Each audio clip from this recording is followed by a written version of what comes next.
আমাদের স্কুলের নাম চালিমা মাধ্যমিক বালিকা বিদ্যালয়। আমরা যে পাস করছি এটা মনে করেন অনুভূতিটা বলে বোঝানোর মতো না। আমরা নিয়মিত ক্লাস করছি এবং আমাদের পাস করার পিছনে স্যারদের অভিভাবকদের শতভাগ অবদান রয়েছে। মানে যে পাশের হারটা এবং আমাদের স্কুলের পিছনে স্যারদের অনেক অবদান রয়েছে এবং আমরা যে পাস করেছি এটা মানে আনন্দ এবং অনুভূতিটা ভাষায় প্রকাশ করার মতো না। উপজেলায় আমাদের স্কুলটাই শতভাগ পাস করছে। অনেক সময় আমাদের স্কুলে আসতে পারি নাই, এই কারণে স্যাররা ফোন দিয়ে জিজ্ঞাসা করেছে আমরা কেন স্কুলে আসতে পারি নাই, এবং সবসময় চেষ্টা করছি নিয়মিত ক্লাস করার জন্য এবং স্যাররা আমাদের অনেক হেল্প করেছে।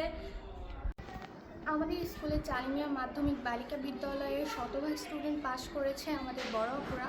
তবে আমাদের এখন অনেক সমস্যা দেখা দিয়েছে, যেমন টিনের ফুটোতে পানি পড়া, তারপরে আরও বিভিন্ন রকমের সমস্যা। এই জন্য আমাদের অনেক সমস্যা হয়, প্রবলেম হয়। আমরা বৃষ্টি কাদার সময় নিয়মিত ক্লাস করতে পারি না এবং আমাদের টিনে অনেক ফুটা আছে, সেগুলোতে পানি পড়ে। আমাদের রুমগুলোও অনেক ছোট।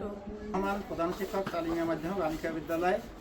অত্র বিদ্যালয়টি সৃষ্টিলগ্ন থেকেই বরাবর রেজাল্ট ভালো। এবার শতভাগ এসএসসি 2026 সালে পাশ করায় দুঃখের বিষয় বিদ্যালয়টি দুটি টিনের ঘর, টিন ছিদ্র থাকায় বিদ্যালয়ের শিক্ষার্থীদের ক্লাসে ব্যাঘাত ঘটছে।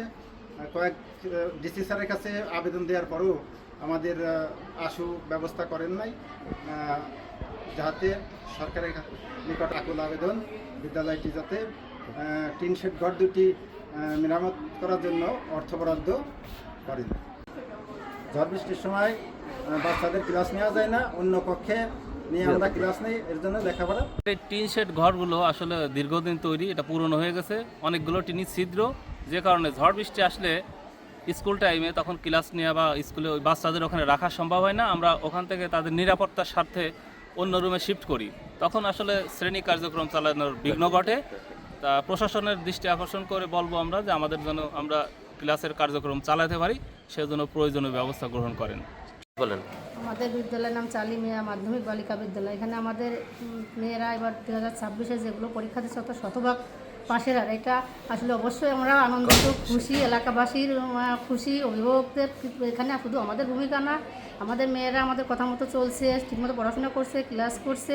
আমরা স্যারেরাও তাদের প্রতি যত্নশীল, অভিভাবকরাও যত্নশীল, এলাকাবাসীর দোয়া সব মিলে আলহামদুলিল্লাহ আমরা খুবই খুশি। এবং আমরা শুধু মোহাম্মদপুর উপজেলায় ভালো করছি এটা না, মাগুরা জেলার ভিতর আমরা মাগুরা পুলিশ লাইন প্লাস আমাদের স্কুল সবার কাছে আমরা দোয়া প্রত্যাশী যে আগামীতে আমরা এটা বজায় রাখতে পারি। প্রতিষ্ঠানটা আসলে একেবারে অজ পাড়া গায়ে, যেখানে বা স্টুডেন্ট মানে খুবই মুখী তাদের করা যায় না, এরকম পরিস্থিতিতে একেবারে প্রত্যন্ত গ্রামের একটা প্রতিষ্ঠান, সেইখানে যে আমরা এত ভালো করছি এটা সবারই ভূমিকা আছে। অবশ্যই আমরা আশাবাদী আগামীতে আমরা ভালো করব, সবার কাছে দোয়া রাখি বা সবার কাছে আশাবাদী দোয়া চাই আমরা, আমাদের জন্য দোয়া করবেন যাতে আমরা ভবিষ্যতে আরও ভালো করতে পারি।